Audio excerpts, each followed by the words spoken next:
થાય છે એ માર્ગ ઉપર ગત 10 સપ્ટેમ્બરના રોજ અહીંના સ્થાનિક સાઈડના એક યુવા દંપતી કે જે આપણે વરસાદના ભરાયેલા પાણી અને ખાડાવાળા રોડના કારણે એ ખાડામાંથી જ્યારે કે એક્ટિવાની પસાર થયા હતા ત્યારે કમનસીબે તેઓ બંનેનું ત્યાં જ કરુણ મોત નીપજ્યું હતું. પરંતુ એ ઘટનાને આજે બે મહિના વીતી ગયા તેમ છતાં પણ કોર્પોરેશનના અધિકારીઓ કે જેઓ કહી રહ્યા હતા કે ચોમાસા બાદ અમે આ નવો રોડ બનાવીશું, પરંતુ રોડ તો બાજુ પર રહ્યો.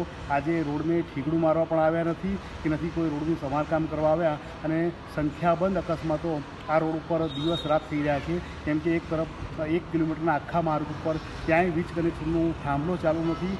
આખો રોડ બધી જગ્યાએ તૂટેલો છે. જે જગ્યાએ ઘટના ઘટી હતી એ રોડ ઉપર પણ અત્યારે પાણી ભરાયેલું છે. નથી આ અધિકારી કે ડીવાયએમસી કે કોઈ કમિશનર આ વિસ્તારમાં જોવા આવતું. પૂર્વ વિસ્તારને અન્યાય કરતા હોય તેમ આજે પણ અમદાવાદ કોર્પોરેશન પૂર્વ વિસ્તારમાં આવેલા નેશનલ હાઈવે 8ને અડીને નારોલથી નારોલ ગામના મટન ગલીના રોડને અડખામણી રીતે આપણે જોઈ રહ્યા છે. કોઈ સુવિધા આપતા નથી. બિસ્માર રોડની સમારકામની તસ્દી લેતા નથી કે નવો રોડ બનાવતા નથી. ઈચ્છીએ છીએ કે આ રોડને આરસીસીનો બનાવવામાં આવે અને આખો રોડ બનાવવામાં આવે, જેથી કરીને કોઈ અકસ્માત ના થાય અને બિસ્માર માર્ગથી જે વાહન ચાલકોને હાલાકીમાં મુકાવવું પડે છે ના મુકાવવું પડે. તમે નામને પરિચય આપો. મારું નામ તુષાર ઠક્કર છે. અહીંયા ઈસનપુર બહાર નારોલ રોડ ઉપર મટન ગલીમાં જે રોડનું વચ્ચે દુર્ઘટના બની હતી આપણે 10મી સપ્ટેમ્બરના રોજ, જે સાંજે રાતના ટાઈમે વરસાદી પાણી ભરાયા હતા, જેમાં વીજ કરંટના વાયર ખુલ્લા રહી ગયા હતા, જેમાં એક દંપતીનું મૃત્યુ થયું હતું. જે બેઉ ત્યાં ઘટના સ્થળે જ મૃત્યુ પામ્યા હતા બંને જણ.